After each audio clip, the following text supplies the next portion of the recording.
Right. Done. Hi friends, in previous class we have discussed what is heat. In this class we are going to learn the temperature and kinetic energy. Just recall the units of heat which we have discussed in the previous class. The SI unit of heat, that is joule. SI unit of heat is joule. CGS unit of heat is calorie. That is equal to symbol CAL, cal, and we have already discussed the definition of calorie.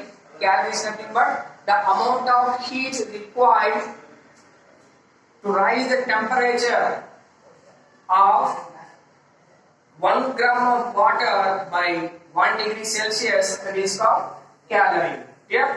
Then 1 calorie equal to how many joules? 1 calorie equal to 4.186 joules. In some textbooks, you can also find that 4.2 joules. Both are correct. Then temperature. What are the units of temperature? SI unit of temperature, that is Kelvin. Very important bit. You can express in degrees Kelvin. In CGS units, that is Celsius. You can express in degrees Celsius. The temperature measured in Kelvin scale, the very important bit, that is absolute temperature. Absolute temperature. What is absolute temperature? The temperature measured in Kelvin scale. Temperature measured in Kelvin scale, that is called absolute temperature. It is a very important question. Then what is absolute temperature? The temperature measured in Kelvin scale, that is called absolute temperature. Just recall what are the SI unit of heat, that is joule. The CGS unit of heat, that is calorie. Then what is meant by calorie? The amount of heat required to rise the temperature of 1 gram of water by 1 degree Celsius, that is called calorie. 1 calorie equal to how many joules? 4.186 joules or 4.2 joules. Then next one, temperature. What is temperature? The units of the SI units of temperature, that is Kelvin. We can represent it as degrees Kelvin. What are the CGS units of temperature? That is Celsius. We can represent this as degrees Celsius. Then what is absolute temperature? The temperature measured in Kelvin scale, that is called absolute temperature. Very good. Then next we are going to learn how to convert degree Celsius to Kelvin scale and Kelvin scale to degree Celsius. Clear? Then here 0 degrees Celsius is equal to 273 degree Kelvin. 100 degrees Celsius is equal to 373 degrees Kelvin. Then how to convert the degree Celsius into Kelvin scale? That is a very important question for 1 mark on bits. That is, if they given 30 degrees Celsius and they asked to convert them into Kelvin scale, then how to convert them into Kelvin scale? Just simply add 273 for given degree Celsius value. So what they given 30 degrees Celsius, what they asked to convert them into Kelvin scale. What we are doing? We are just adding plus, that is plus 273, that is 0 degrees Celsius equal to 273. That means 30 plus 273, that is 303 degrees Kelvin. Clear? Just add 273. For example, if they ask to convert 373 degrees Kelvin, these are just example. If they ask to convert Kelvin to Celsius, if they ask to convert Kelvin to Celsius, what should we do? Just simply remove 273 Kelvin. So what are the values they given in Kelvin scale? You just remove the 273 from the given degrees Kelvin. Then finally what we are getting here? 100 degrees.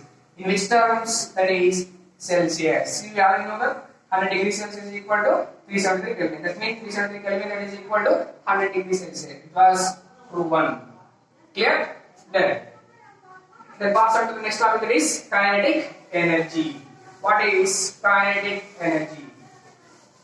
See, in previous classes, that is in our 9th class, we have already discussed kinetic energy is nothing but when the object is in motion, they acquire a kind of energy. That kind of energy is called kinetic energy. What is kinetic energy?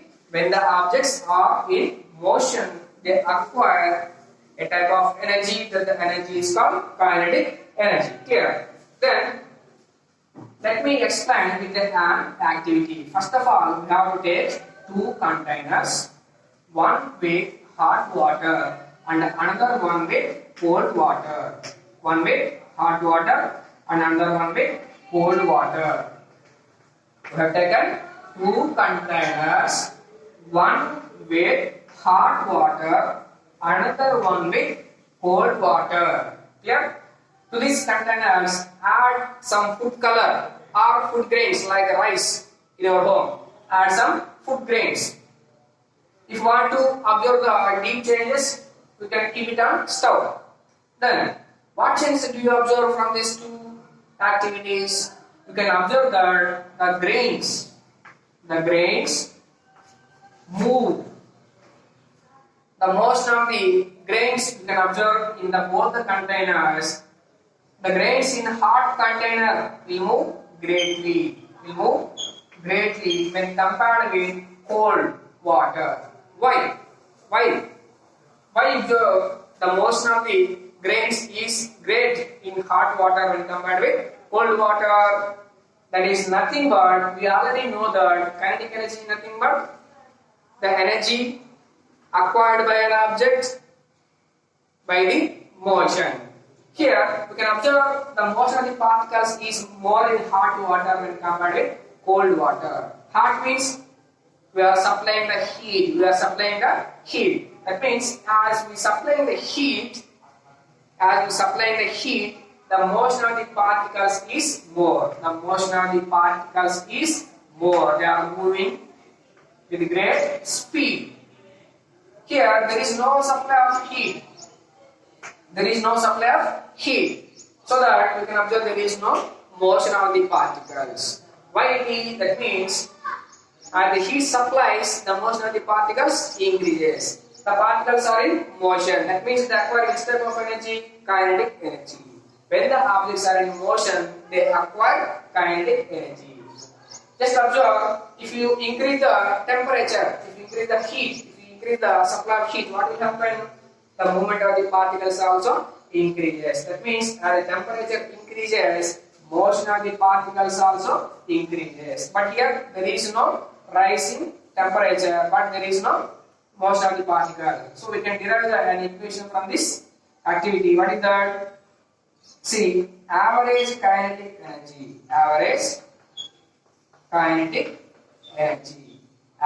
kinetic energy is directly proportional to absolute temperature. Then what is average kinetic energy?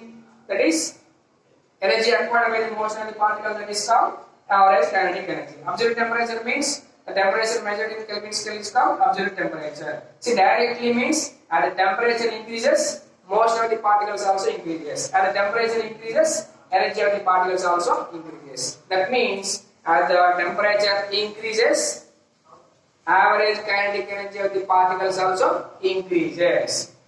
In this cold water, there is no motion of the particles because there is no supply of heat. This is about kinetic energy. Clear?